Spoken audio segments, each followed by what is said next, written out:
Oke, baik. Selamat sore Pak Arko. Kembali Sore. lagi di konten Herbaker EduTeachem, podcast Herbaker bersama dengan Pak Arko, bintang tamu kita hari ini. Dipandu oleh saya, Fitriana, sebagai ketua dari Herbaker juga. Oke, sebelumnya Pak Arko, kabarnya bagaimana nih Pak? Alhamdulillah baik Mbak Fitri. Kesibukan akhir-akhir ini apa Pak? Sekarang saya mengajar di Fakultas Kedokteran UGM, ya mengajar S1, S2 dan S3. Oke, kalau begitu mungkin boleh untuk perkenalan identitas diri Pak Arko terlebih dahulu saja ya Pak ya, seperti riwayat pendidikan, profesi, atau mungkin kesibukan saat ini itu apa saja gitu Pak. Oke. Ya, jadi saya dulu menamatkan S1 di Fakultas Farmasi UGM, kemudian S2 juga dari Fakultas Farmasi UGM, tapi ketika S2 itu saya berangkat ke Jerman gitu. Jadi masuk di perusahaan herbal di Eropa, di Jerman gitu, salah satu yang paling besar di sana. Terus setelah saya melakukan riset sebetulnya, terus habis itu saya pulang ke Indonesia, balik lagi ke Eropa, itu ke Austria ngambil S3. Baru selesai tahun 2020 kemarin, terus saya gabung ke kedokteran baru tahun 2021.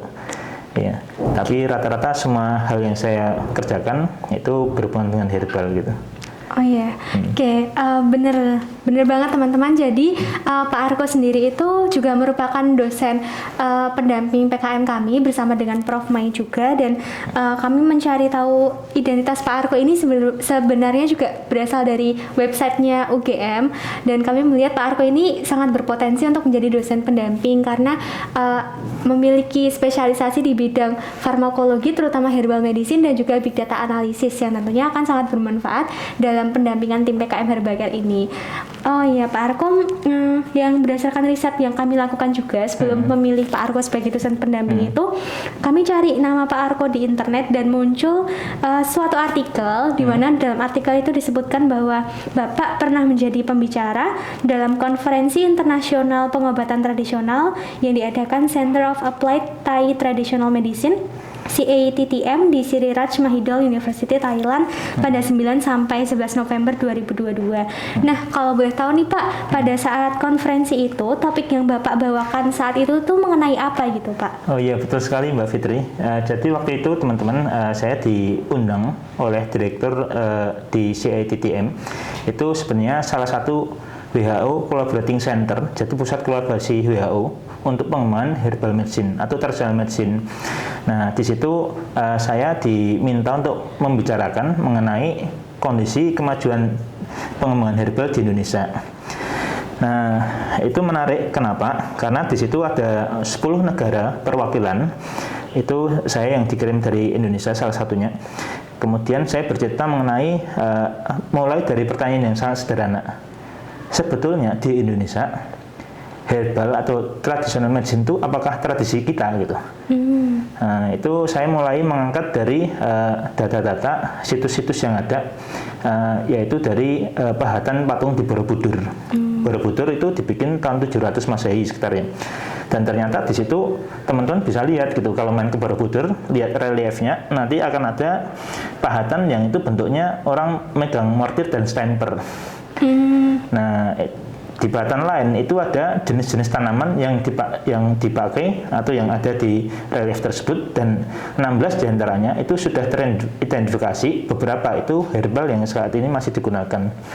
Artinya sebenarnya herbal itu digunakan sejak tahun 700 Masehi gitu, di Borobudur ya.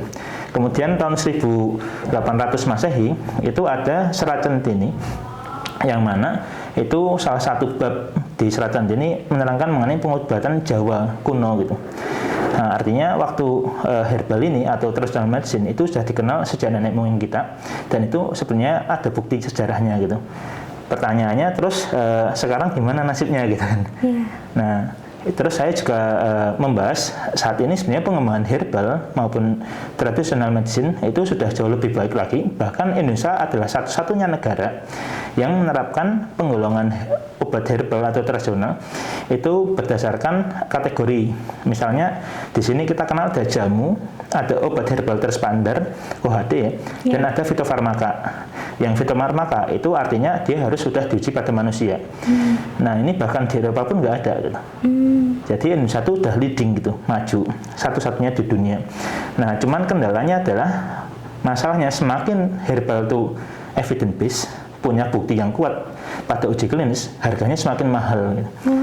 Misalkan ada Tensigard, itu fitofarmaka, dia isinya adalah kumis kucing dan satu lagi lupa ya, ada 2 isi gitu. Dari herbal itu udah uji klinik pada manusia, udah terbukti, tapi harganya tuh bisa 10 kali lipat lebih mahal gitu dibanding amlodipin. Amlodipin cuma Rp150 gitu per tablet, sedangkan yang si Tensigard tuh bisa sampai 2.500 gitu, lebih dari 10 kali lipat teman. Itu yang jadi kendala di sini.